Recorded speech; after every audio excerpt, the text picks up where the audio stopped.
నేనేం చెప్పాను, మే 14వ తారీఖు వైఎస్ఆర్ కాంగ్రెస్ పార్టీ మృతి చెందింది, జూన్ 4వ తారీఖు పెద్ద కర్మ అని చెప్పడం జరిగింది. నేను చెప్పిన దానికి ఏమైనా తేడా ఉందా?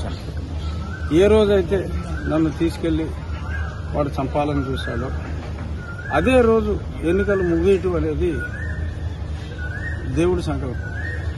ఎందుకంటే 13 ఎలక్షన్ అయింది, 14 గంటలు అనుకోవచ్చు, కానీ చాలా చోట్ల పోలింగ్ 1 గంట 2 దాకా జరిగింది. సో 14కి ఎక్స్టెండ్ అయింది. విపరీతంగా జనం ఓట్లేశారు, కసితో ఓట్లేశారు. ఇవాళ అనుకున్నట్టుగానే మరి చివరికి 10 మిగులుతాయేమో కూడా చెప్పలేం. మెజారిటీలు కూడా మనం మాట్లాడుకున్నప్పుడు మీకు ఎంత మెజారిటీ వస్తుంది అనుకుంటే ఉండిలో ఇంతకు ముందు ఎప్పుడూ రానంత మెజారిటీ వస్తుందన్న గుర్తుందా మీకు? అప్పుడు గతంలో 38,000 హైయెస్ట్, అది దాటుతుంది అనుకున్నాను. కానీ ఇలా 60కి చేరువలో ఉంటామని అయితే నేను ఎక్స్పెక్ట్ చేయాలి, నిజం చెప్పుకోవాలి. ఇదంతా చంద్రబాబు నాయుడు గారి, పవన్ కళ్యాణ్ గారిల కష్టం, చంద్రబాబు నాయుడు గారి కష్టం, కళ్యాణ్ గారి త్యాగం కలగలిపిన విజయం. ఇవాళ మనకు వచ్చిన ఈ విజయం, దీనికి కేంద్రంలో ఉన్న భారతీయ జనతా పార్టీ సరైన సమయంలో అండదండలు అందించడం ఎంతో ఆనందదాయకం. 2.5 సంవత్సరాలుగా ఈ 3 పార్టీలు కలుస్తాయి, చివరిలో భారతీయ జనతా పార్టీ కలుస్తుంది అని నేను చెప్పిన విషయం ఒకే ఒకటి, నేను ఎంపీగా పోటీ చేయకుండా ఎమ్మెల్యేగా పోటీ చేశాను, అంతే తేడా కూటమి తరఫున. అంతకుమించి నేను చెప్పిన విషయాలన్నీ కూడా జరిగినాయి. కానీ అందరికీ మరి అనుకున్నవన్నీ జరగవు. కానీ ఒక మంచి పర్పస్ కోసమే నా ఈ మార్పు జరిగిందేమో అని చెప్పి నేను కూడా అనుకుంటున్నా. మరి ఒకే ఒక్కడు రవిప్రకాష్ అండ్ కేకే, మరి వాళ్ళనైతే ఒప్పుకోవాలి. చాలా కరెక్ట్ ప్రిడిక్షన్, 150 దాటుతాయని చెప్పి వాళ్ళిద్దరూ చెప్పారు. మిగిలిన వాళ్ళందరూ కూడా పాపం దురదృష్టమో లేకపోతే వాళ్ళ అఫిలియేషన్లో whatever be by the reason దారుణంగా దెబ్బతిన్నారు. అతి దారుణంగా దెబ్బతిన్న ఒక పనికి మాలిన దరిద్రుడు ఎవడన్నా ఉన్నాయంటే వేణు స్వామి గారు. వాడికి నా గెలుపుని కానుగేస్తాను తప్పించేవాడికి ఓడిపోతానని చెప్పాడు. అప్పుడే చెప్పా, అమ్మయ్య నువ్వు ఓడిపోతానని చెప్పావంటే నా గెలుపు ఖాయమైందిరా బాబు అని చెప్పాను. జగన్మోహన్ రెడ్డి గారు ఇప్పటికైనా ప్రతిపక్ష స్థానం కూడా లేదు, సో ఆయనకి ఏ హోదా లేదు, ఆయన అసెంబ్లీకి రాడు. ఇంట్లో కూర్చున్నప్పటికీ కూడా దరిద్రపు ఆలోచనలన్నీ మానేసుకుని రాజకీయాల నుంచి విరమించి పిల్లలకు పెళ్లి చేసి మనవలు మనవరాలతో శాశ్వత జీవితం గడుపుకుంటే బెటర్. ప్రజా జీవితంలోకి ఇంకెప్పుడు వచ్చే ప్రయత్నం చేయొద్దు జగన్మోహన్ రెడ్డి. ఈ పార్టీ వరకు అయితే మేము క్రతువు కూడా అయిపోయింది, మళ్ళీ తిరిగి రాకుండా ఆత్మను కూడా బయట పంపించేస్తున్నాం. దయచేసి రాజకీయాల్లోకి మళ్లీ వచ్చి ప్రజల మనసుల్ని మరింత గాయపరచొద్దని చెప్పి జగన్మోహన్ రెడ్డి గారికి నా హృదయపూర్వక విన్నపం. ఈ సందర్భంగా ఒకటి చెప్పాలి, రాజుగారు మిమ్మల్ని చెత్తపూడ్చారు కదా, మరి ఏంటి పరిస్థితి అని.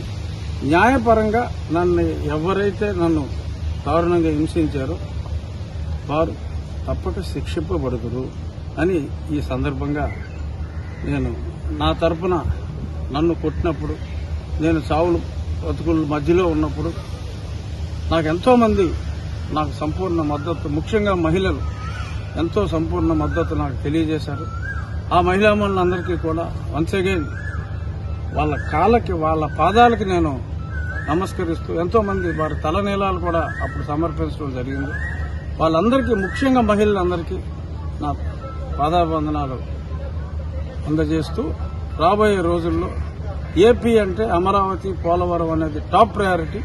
ఆ రెండు కూడా అత్యంత వేగవంతంగా చంద్రబాబు నాయుడు గారి నాయకత్వంలో మేమందరం సైనికుల్లాగా పనిచేసి అమరావతి, పోలవరానికి కావాల్సిన నిధుల సాధనలో గాని అన్ని విధాలుగా ఆయన వెంట సైనికుల్లాగా ఉండి రాష్ట్రాన్ని అతి త్వరలో సర్వతోముఖాభివృద్ధి దిశగా ప్రయాణం చేస్తుందన్న పరిపూర్ణ విశ్వాసం ఉంది. ఖచ్చితంగా కేంద్రంలో కూడా మా నాయకుడు, మా చంద్రబాబు నాయుడు గారు చాలా పెద్ద పాత్ర పోషించబోతున్నట్టుగా కూడా మనకి స్పష్టం అయిపోయిందా? ఇంకా ఒకటి ఉంది, అయిపోయింది కదా.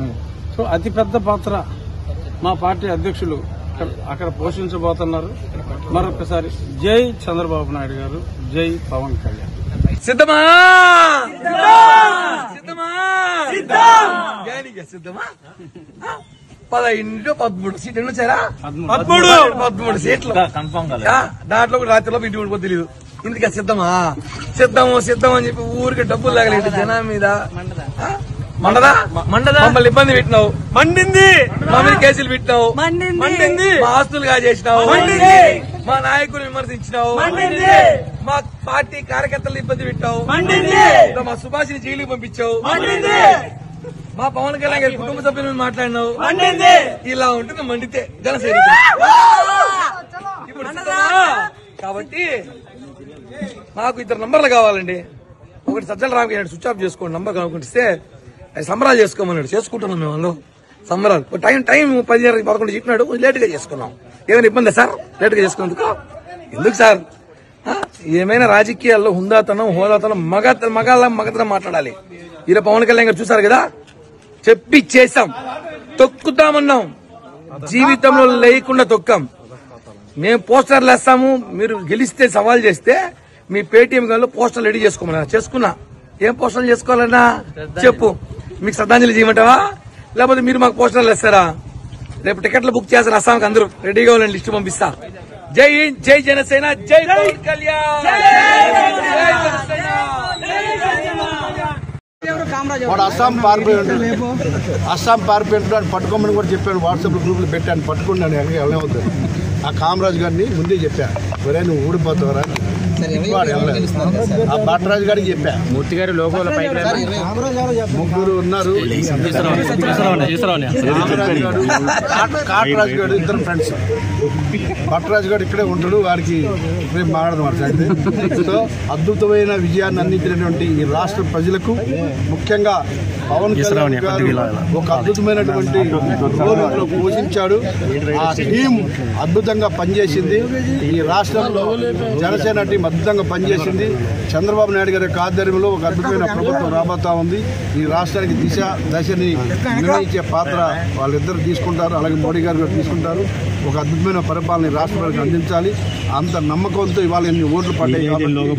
అభివృద్ధి, ముఖ్యంగా విశాఖపట్నం అభివృద్ధి మీరు చూసుకోండి. ఎయిర్పోర్ట్ అన్నారు, గెలిచినప్పుడు మళ్ళీ బయటకు వచ్చి రోజు చెప్పా, నువ్వు నాశనం అయిపోతావు, పుట్టగదులు లేకుండా పోతే నేను ముందు రోజే చెప్పా.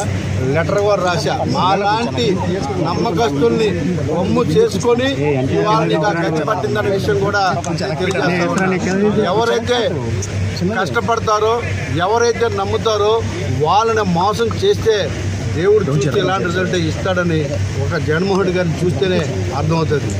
ఈ విధంగా ఇంకా ఘోరంగా ఈ ఓటమి 10 కూడా రావనుకున్నాం మేము, ఆ 10 వస్తున్నట్టున్నాయి. ఇంకా ఘోరమైన ఓటమి చూస్తాడు. ఒక 6 నెలలు ఆ పార్టీ ఉండదు. మీరు చూసుకొని కావండి, 6 నెలల్లో ఆ పార్టీ క్లోజ్ అయిపోద్ది, ఎటువంటి డౌట్ లేదు. ఇక్కడ చెప్పా నేను, ఒక కామరాజు గారు, ఒక కాటరాజు గారు, భట్రాజు అని ఆ పార్టీలో ఉండగానే చెప్పా. వాళ్ళు ముగ్గురు, కామరాజు గారు ఎక్కడున్నాడో పట్టుకోండి, భట్రాజు గారు ఎక్కడున్నా వాడికి త్వరలో ఉంది. అలాగే ఆ ముగ్గురు రాజులు ఎక్కడున్నారో వాళ్ళు మాత్రం వదిలేదు లేదన్న విషయం ఆ రోజు చెప్తున్నా, ఇప్పుడు చెప్తున్నా. ఇవాళ ఈ రాష్ట్రంలో అభివృద్ధికి ఓటేశారు. ఈ రాష్ట్రంలో ప్రజలు అభివృద్ధి కావాలి, మాకు బటన్ నొక్కుడు కాదు. ఈ రాష్ట్రంలో సంక్షేమం కావాలి, ప్రజల యొక్క సంక్షేమం కావాలి, యువతకి ఎంప్లాయ్మెంట్ కావాలి, ఈ రాష్ట్రాన్ని కాపాడుకోవాలి. ఈ రాష్ట్రాన్ని సర్వనాశనం చేశాడు జగన్మోహన్ రెడ్డి. ఈ రాష్ట్రాన్ని కాపాడుకుంటే తప్ప ఇంకొక విషయం లేదని చెప్పేసి ఇవాళ అన్ని వర్గాల ప్రజలు, ప్రతి ఒక్కరు కూడా ఇవాళ అద్భుతంగా ఓటేశారు. ఇలాంటి మెజార్టీలు, ఇలాంటి సీట్లు వస్తాయని చెప్పేసి ఎన్ని సర్వే సంస్థ చూశారు మీరు. ఒకే ఒకటి కేకే సంస్థ, అది యాక్చువల్గా దిగిపోయింది. ఆయన ఆరా పూర్తిగా ఆరా తీశాడు. ఆయన అక్కడ ఫుల్గా జగన్మోహన్ రెడ్డి గారు ఆరా తీసాడు, నార తీసేసుకున్నాడు. అవురా ఆరా అయిపోయింది. ఇంకో ఏదో ఒక ఛానల్ ఉంది, నీతికి నిజాయితీకి నెంబర్ 1 అని, అది పీకిపోయింది. అది పీకిపోయింది, అది నాగేసింది. సో ఎప్పుడు కూడా నీతికి నిజాయితీకి నిలబడితే ఎక్కువ రోజులు ఉంటామని చెప్పేసి నేను ఆ రోజు జగన్మోహన్ రెడ్డి గారు లెటర్ రాశాను. ఇప్పుడు చెప్తున్నా, నువ్వు బుద్ధిగా ఉండుంటే ఇలాంటి గతి నీకు పట్టేది కాదు. నమ్ముకున్న వాళ్ళు మోసం చేసావు, నమ్మినటువంటి చెల్లిని మోసం చేసావు, నమ్మిన అమ్మను మోసం చేసావు, అందరిని మోసం చేసి నీకు ఇలాంటి గతి పట్టింది. నీకు ఇంకెవరు కనపడరా? సజ్జల రెడ్డి, ఈ సుబ్బారెడ్డి, సాయిరెడ్డితో ఎవరు కనపడరా నీకు? కానిస్టేబుల్ మార్చుకోవాలంటే వాళ్ళు కాల్చుడు తిరగాల. అందుకే నీకు ఈ గతి